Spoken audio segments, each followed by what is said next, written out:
So we're continuing along, and we have stated the Tavut Umishem Havaya. We mentioned that the actual creation, the actual bringing into existence comes from a very powerful godly revelation. The revelation that comes from the Tetragrammaton name, and we already discovered that the Tetragrammaton name is a name that is responsible for all creation, for all seder hishtalshalut, for all of the order of descent. All of the 10 sfirot are hinted in and alluded to in the Yud and Hey and Vav and Hey, as we learned, and as well as the 4 worlds and higher as well. So all of bringing into existence comes from this Tetragrammaton name, which effectively is the Or Ein Sof, the infinite line. However, being powerful as it is, no physical entity, finite entity, would be able to be brought into existence directly through that name. It must be then filtered and goes through a filtration process, predominantly through the name Elokim. Elokim being the numerical value of Hateva, nature. Filters is the name of Gvura or Tzimtzum, contraction, measuring. Midah, the word midah, attribute, is also the same word as midah, as measurement. Everything is measured and calculated in accordance with the world, in accordance with the level, and in accordance with the vessel, with the kli, with the vessel. So actual bringing into existence, the responsible for that is the name Havaya, the Tetragrammaton, Yud and Hey and Vav and Hey, which is the Or Ein Sof.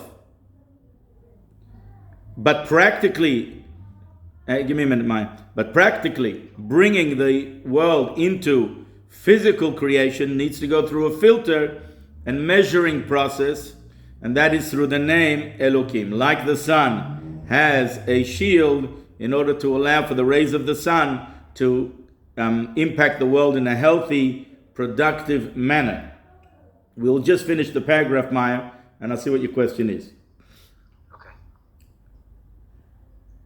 The Tavut Umishem Havaya, the actual bringing into creation, into formation, into existence rather, is the name Havaya.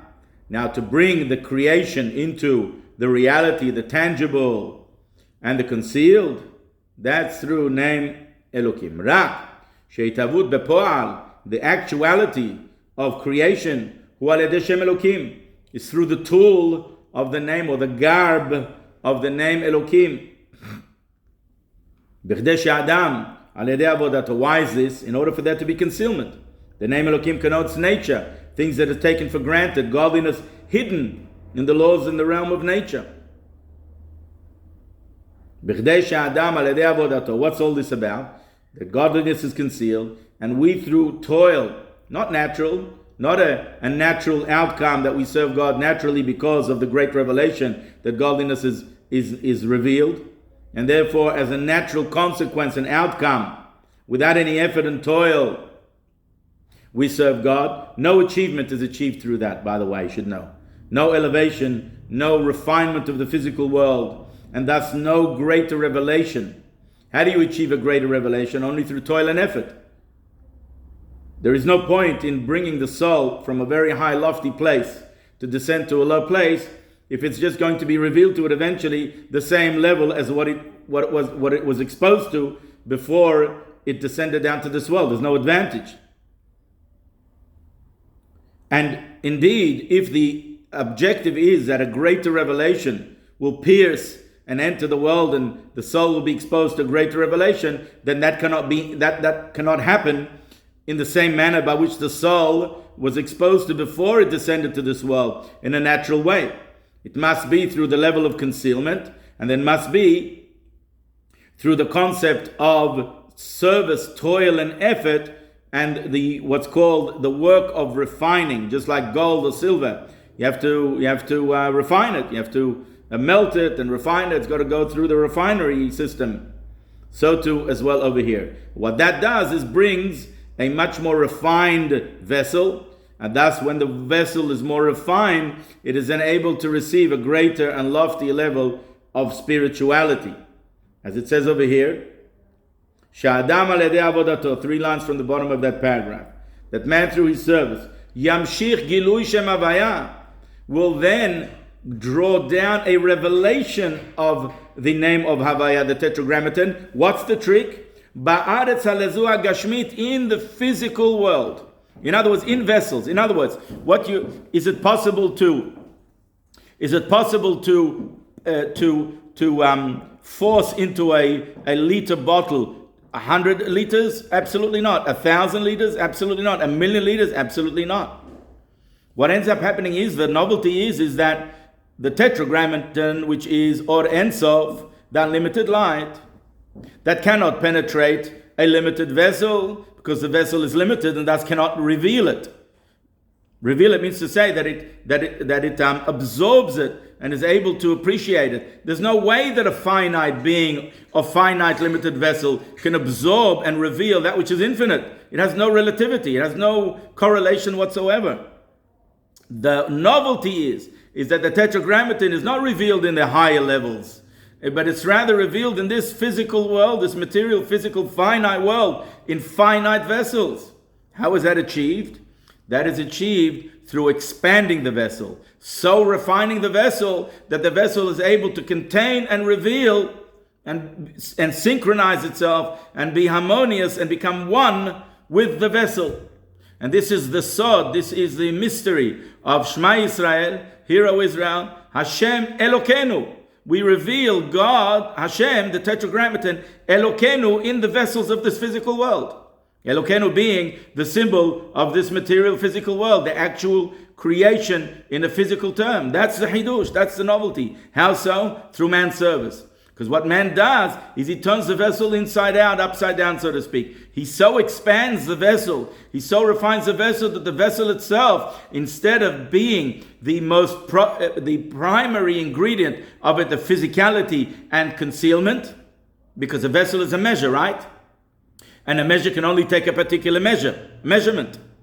What we've done here, through the service of God, through serving God, through toil and effort, we have then revealed the infinite light and power of God within the vessel itself. Because God, don't forget, God also created the vessel. But the vessel's godliness is so concealed that the primary ingredient that we recognize is the vessel aspect, the material aspect, the limited aspect, the unlimitedness of God that brought this vessel into being in the first instance. That is hidden, that is concealed, that is not appreciated.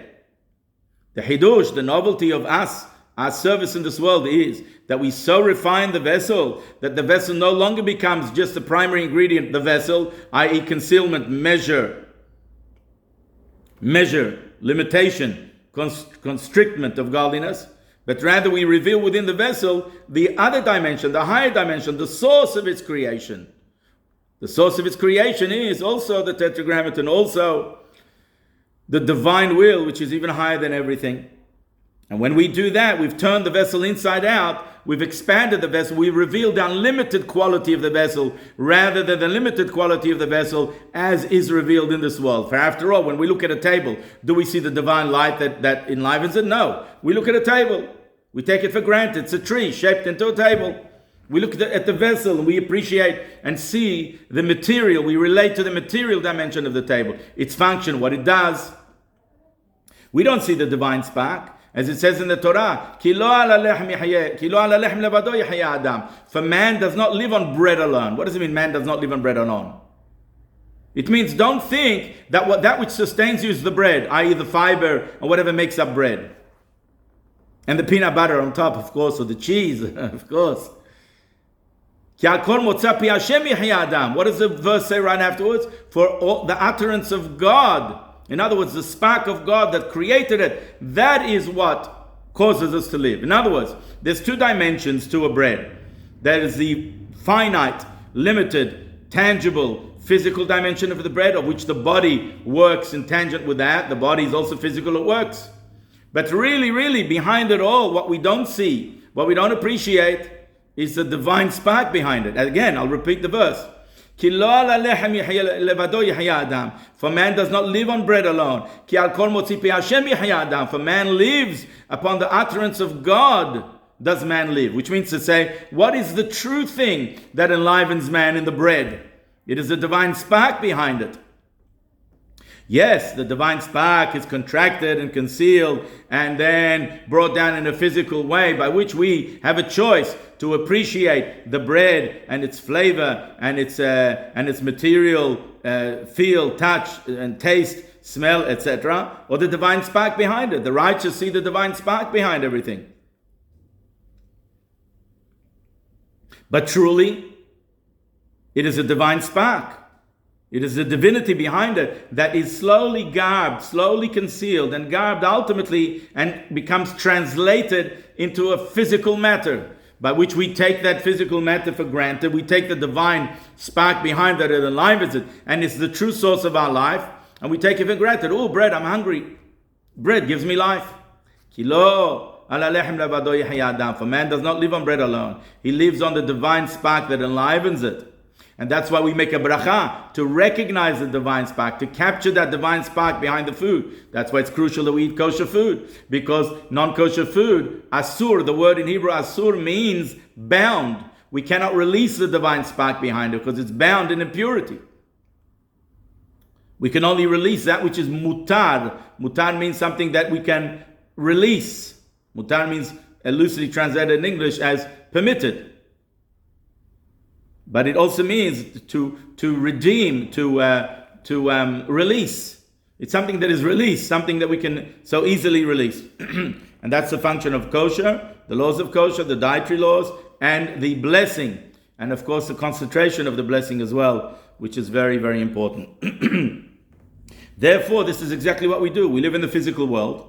And now we begin to appreciate through our work, through our Torah, through our service, not to be so attracted to the material as we naturally do, but to begin to meditate and think behind everything material is a spiritual spark. And that spiritual spark, true, is translated and revealed through the name Elohim. But what's its real source? Its real source is Havaya. And higher than that, the divine will. And higher than that, the essence of God Himself, which is not reflected or symbolized through a name at all, cannot be described in any way, shape, or form. No name can depict it. No name can quantify it. No attribute can quantify it. And then we recognize that in our service in this world, we begin to be attracted to the spiritual dimension. We begin to meditate and understand the value behind the spirit over the body, over the material, and begin to slowly, not neglect, but rather minimize the passion and the desire and the pleasure and the appreciation of the material bodily things. When we do that, we've expanded the vessel, because we've turned the vessel inside out. Because what we've done is now we've recognized that the vessel doesn't just have the physical dimension that trickles down and is reflected through the name Elohim, but has a higher dimension too, the name Havaya, the unlimited, its source, the unlimitedness of God, the divine reason, the divine will behind it, the reason behind it. The reason behind it is higher than Elohim. It's even higher than Havaya, higher than the tetragrammaton, the divine will, as is hinted in the Kotz Shel Yud, the Yud of God's name, which is the first letter, the highest letter, which is Chokhmah, you've got, which is divine wisdom. Kulam bechokhmah asita, as it says, you've created everyone with wisdom. Everything starts from divine wisdom because it is the first attribute. Even higher than that is Keter, will, which is the divine will, which is hinted in the little point of the Yud. And higher than that too. Higher than that. When we recognize that, and that takes toil and effort because it doesn't come naturally to our body. The soul and the intellect has to explain it to it. One has to meditate, and one has to come to the conclusion of the greatness and nobility of spirituality and the purpose of creation and existence, etc., etc. When we come to that conclusion, we can slowly mitigate, we can slowly minimize our passion and lust for the material, our appreciation for the material, and appreciate more the divine spark behind the material. It doesn't mean to say all of a sudden we don't appreciate flavor anymore. It doesn't mean that we cannot enjoy a nice tasty mango, but the focus is not just the tasty mango. Yes, we appreciate the tasty mango because God created very beautiful things in this world, and we appreciate of that. One time, two tzaddikim, I think it was the holy Baal HaTanya, Rabbeinu Shneur Zalman of Liadi, and Reb Aaron Agadol Mikarlin,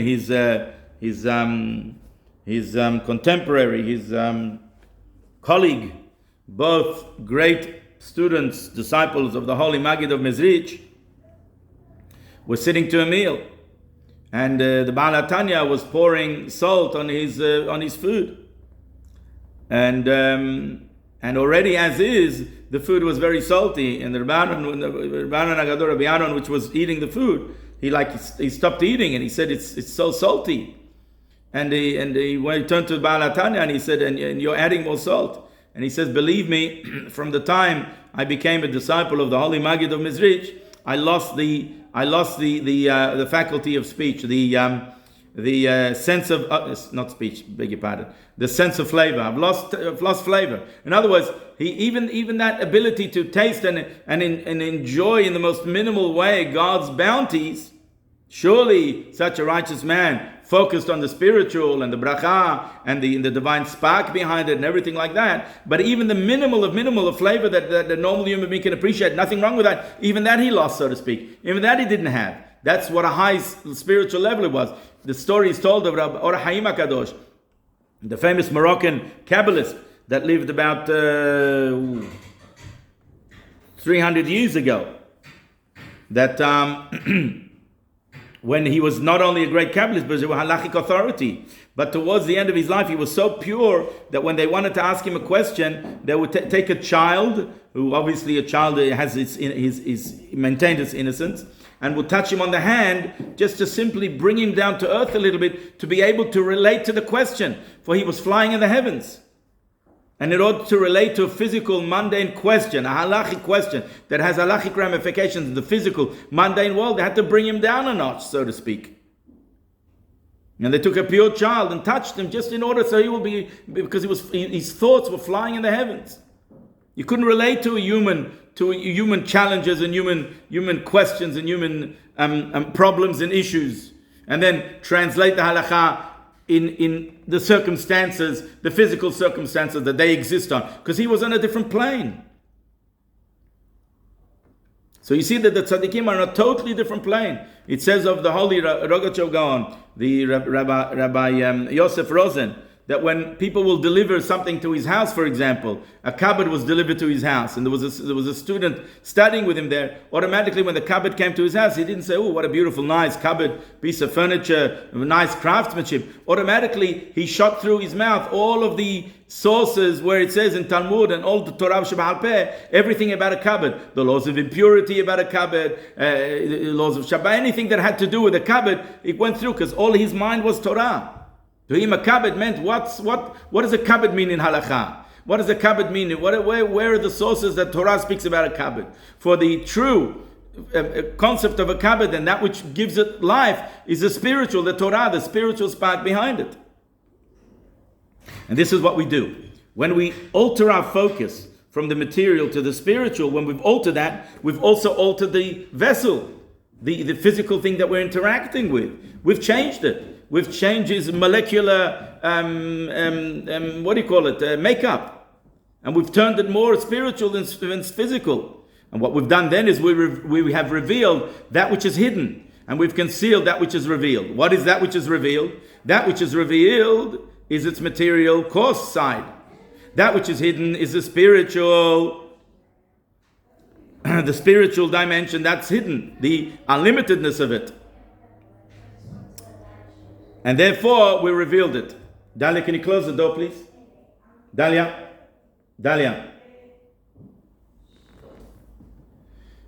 And what we've done is we've revealed the unlimitedness of it. And we've concealed. In other words, concealing means minimized the material dimension of it, and we've expanded the spiritual dimension. By doing so, we have revealed its unlimitedness, and thus we've now changed the molecular design of this vessel, and it's now become a vessel that can contain unlimitedness.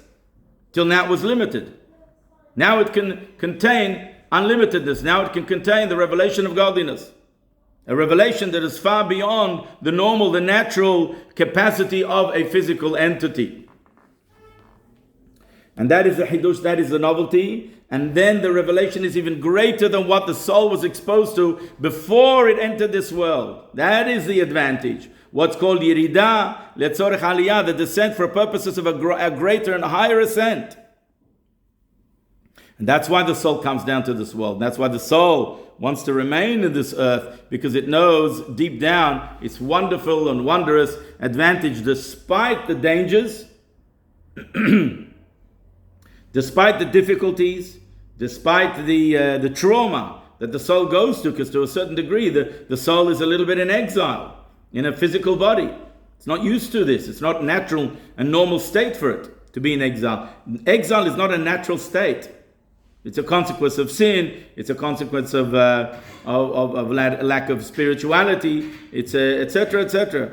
But it's a condition by which will allow us for a greater revelation. Just like the condition of the soul coming down to the body is for the purposes of a greater revelation.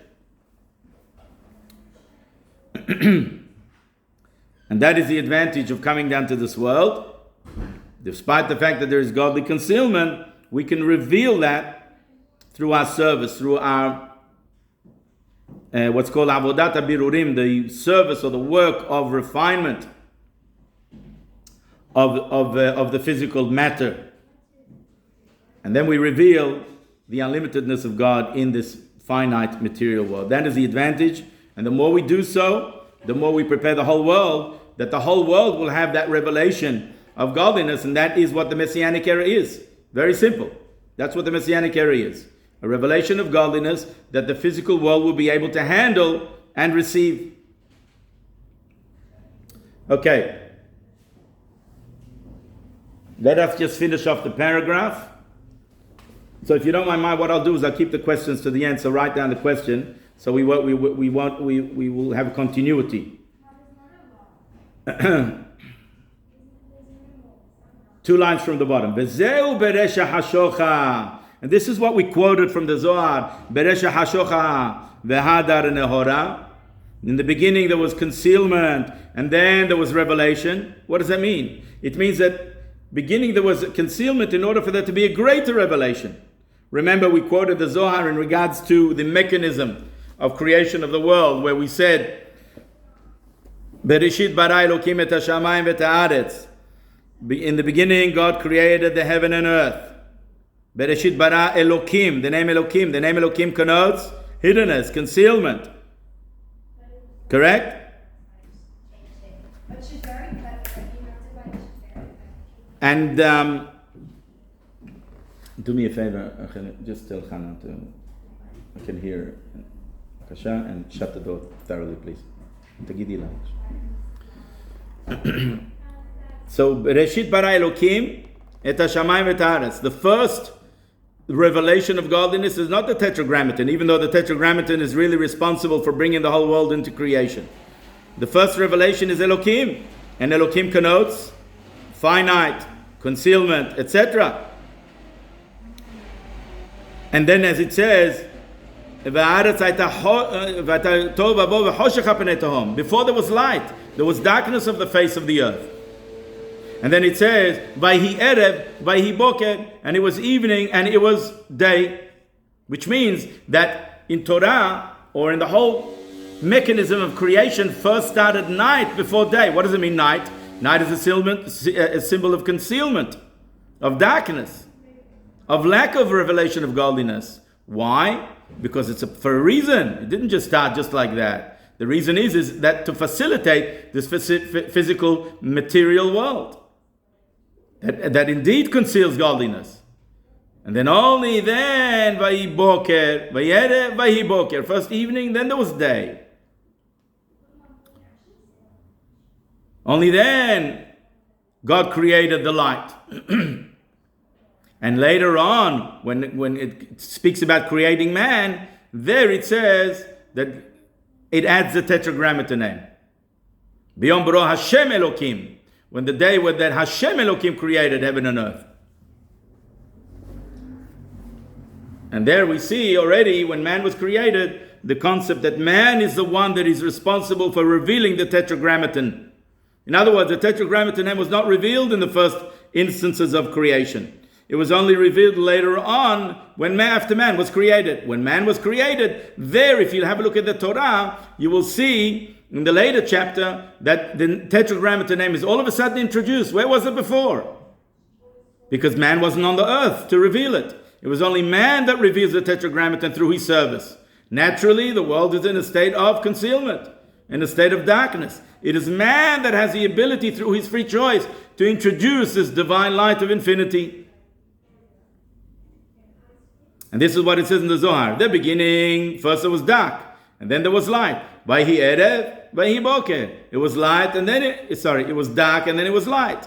It was evening, it was day. Why? Because the evening is that which allows for there to be a greater revelation. The evening, free choice, darkness, challenges, is that which allows us, facilitates for us to go through this darkness and then to freely choose and to meditate and ponder about godliness and to introduce it slowly, the light into the physical world and slowly dissipate and diminish and minimize the materialism of the world, the coarseness of the world. And by doing so, changing the whole composition, the spiritual composition of the vessel. And all of a sudden, the vessel can now be exposed to infinite. The vessel can now is so expanded that now it can contain unlimitedness. For till now, it could, in its concealed state, could not contain unlimitedness. Now it can contain unlimitedness. This is a wondrous, wondrous opportunity of creation. That's why the soul agrees to stay in this world. As the Mishnah says, Bal korcha chatahai. You live by force. In other words, before the soul enters this world, it's forced to enter the world. Why? Because it doesn't know what this world is all about. It doesn't want to leave its spiritual, pristine state, where godliness is revealed, to enter a world where godliness is concealed, and it has to do battle with the materialism of the world, and the body schleps it to places and do things and think things and see and speak and hear and smell things that it doesn't want to hear, that is contrary to its spiritual sensitivity. But once it's here, it says, what does the Mishnah then say? Ubar korha atamet. And by force you die. What does it mean by force you die? If you were forced to come down to this world, you should be happy and pleased to leave this world as soon as possible. No, the Mishnah says, no, you are forced to leave. By force you leave this world. By force you die. What do you mean by force you die? You were forced to come here in this world in the first place. You should want to leave straight away as soon as God says the word.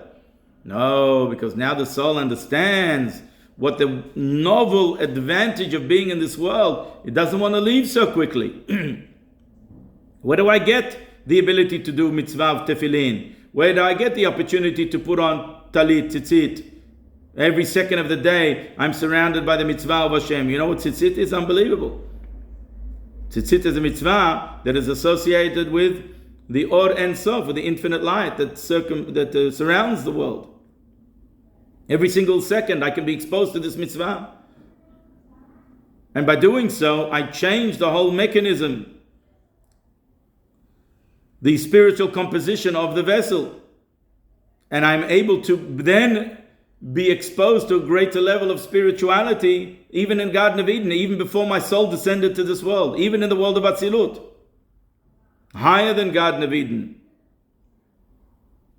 And that's why the soul, so to speak, is forced to leave the world. Doesn't want to leave the world. Once it's already in the world, it knows the advantage. Doesn't want to leave the world.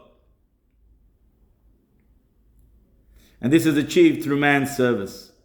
This is achieved when man says no to a desire, a lust, a passion, and says yes to something that is positive, good, a mitzvah, studying of Torah, especially when there's effort and toil involved. I always say to people who have a long walk to shul on Shabbat, I'm jealous of you. Why? Because I don't have that toil and effort of walking to shul. I only live 12, 13 minutes away. Some people walk 20 minutes, 30 minutes, 40 minutes to shul. I'm jealous of them because the effort and the toil to be able to fulfill this mitzvah of coming to shul is so much more greater than mine. I'm jealous of them. I'm not jealous of them when I'm running late, by the way. But certainly, any mitzvah that is done through toil is a greater achievement. For example, like it says in the Geret HaKodesh, the Baal HaTanya speaks about the difference of giving charity with toil and effort and not giving charity with toil and effort. For example, he says that every Jew is rooted in the Tetragrammaton. The Tetragrammaton is naturally, God is naturally good.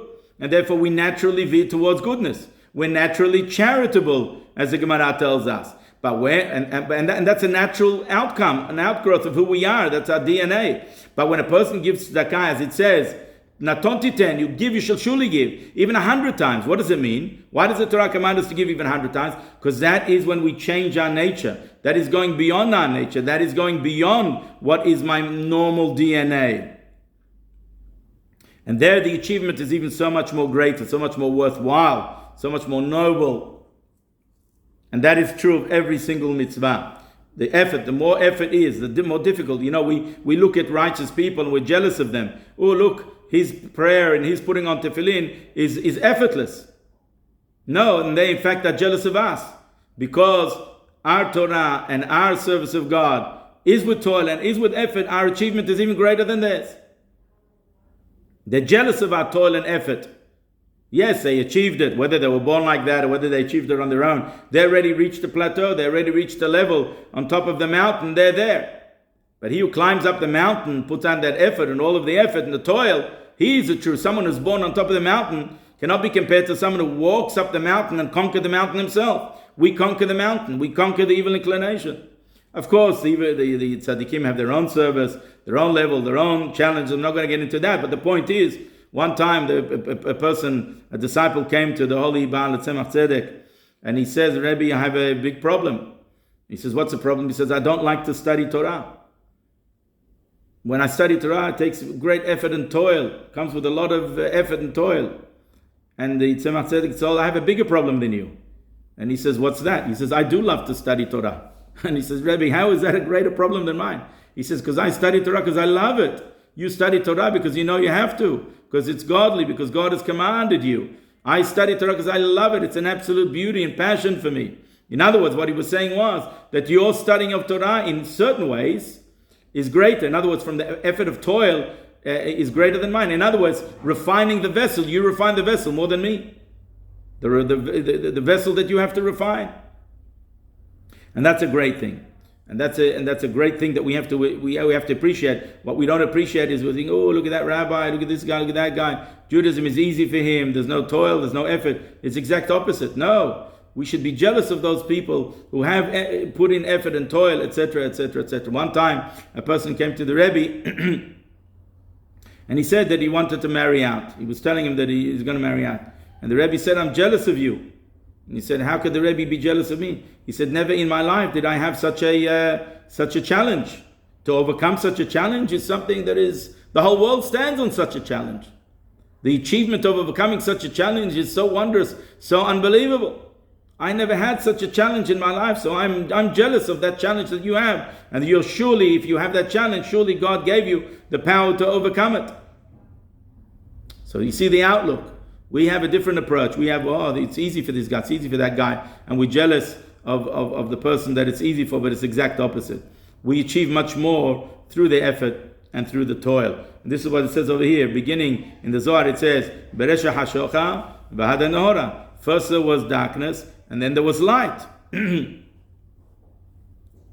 darkness allows for greater light. In other words, without the darkness, there wouldn't have been the opportunity for the world and even for my soul, not only the world, even my own soul, that is naturally spiritual, to be exposed to such a higher light than it was before. And let's just finish off the paragraph and I'll take some questions.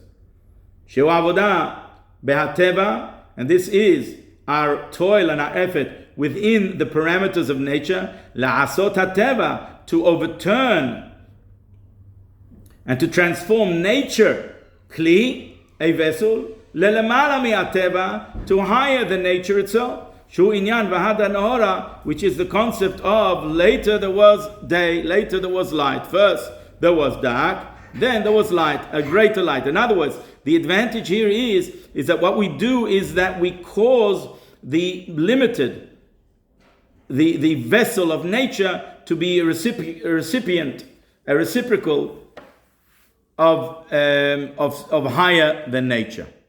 So we'll stop here and I'll take some questions.